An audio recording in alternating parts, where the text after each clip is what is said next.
ఒంగోలులోని కలెక్టరేట్లో వ్యవసాయ మరియు అనుబంధ శాఖల అధికారులతో ప్రకాశం జిల్లా కలెక్టర్ పి రాజబాబు సమావేశమయ్యారు. ఈ సమావేశంలో ఆర్థిక సంవత్సరంలో వ్యవసాయం మరియు అనుబంధ రంగాల్లో 15% వృద్ధి సాధించడానికి ప్రణాళికలు, కార్యాచరణలు పునరాలోచన చేసి దిశానిర్దేశం ఇచ్చారు.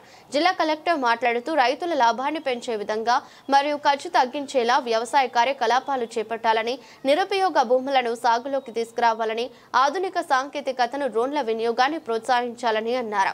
అలాగే 3 మండలాలను పైలట్ ప్రాజెక్టులో ఎంపిక చేసి రైతుల అవసరాలను గుర్తించి ఆధారంగా వ్యవసాయం మరియు అనుబంధ శాఖల ద్వారా కార్యక్రమాలు అమలు చేయాలని ఆదేశించారు.